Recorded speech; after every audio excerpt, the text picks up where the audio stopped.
Hello everyone, my name is Leona Sibanda. I'm a 33-year-old trans woman original from Zimbabwe, Bulawayo, Matabeleland, but currently based in Johannesburg, South Africa, and this is my introduction.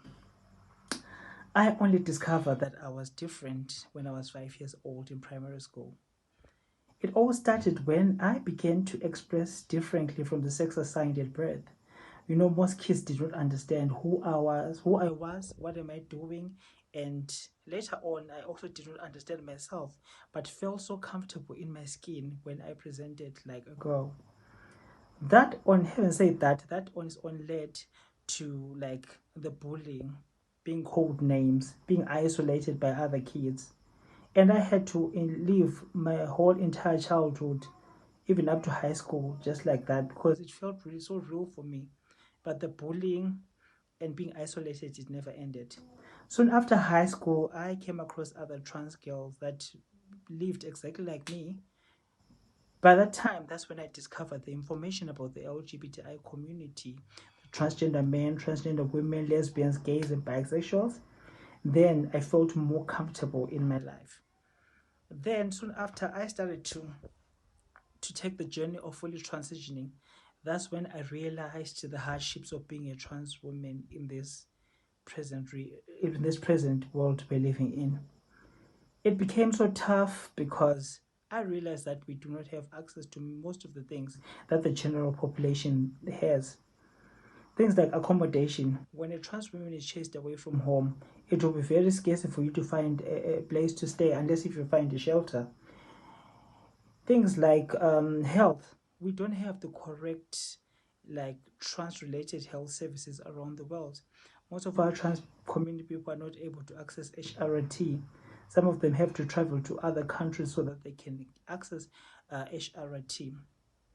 Things like jobs. We don't have employment opportunities, and we don't have access to employment most of the times because we're discriminated against, and in most cases we end up resorting to sex work just to survive. Things like documentations, the correct gender markers.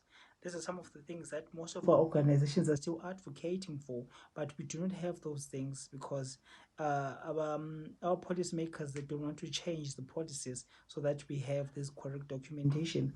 Things like protection in prisons. Our community is not protected in prisons. Trans women are thrown into males' prisons, which is not a good thing.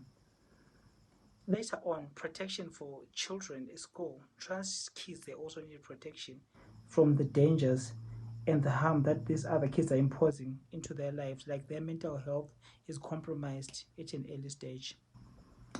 Having realized that we don't have access, I personally am advocating for skills development program for the community, for the trans community, because without us having skills, it's impossible for us to survive in this harsh world. Most of our trans women are doing sex work. Some of them are begging on the streets. Some of them are homeless. They don't have any places to stay because they don't have anything that they can use to excel and access these things. In our present world, money means everything. With skill, you are able to access money. With money, you are able to access food. You are able to access whatever you want.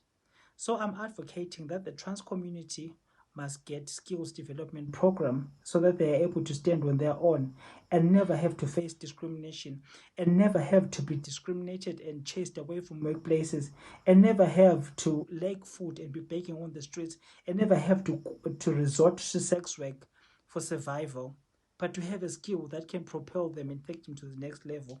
Myself, I survived in the high streets of Johannesburg using my skill, the tailoring skill. I'm able, even up to date, is still sustaining me. These are long-term sustainable development goals that can help our community to live at peace and have a harmonious life, just like what the general population has. That is what I'm advocating for, specifically for our trans community, because I'm still small. I am not a policymaker. I'm not in organizations, but I've realized that with a skill, one can survive. Thank you.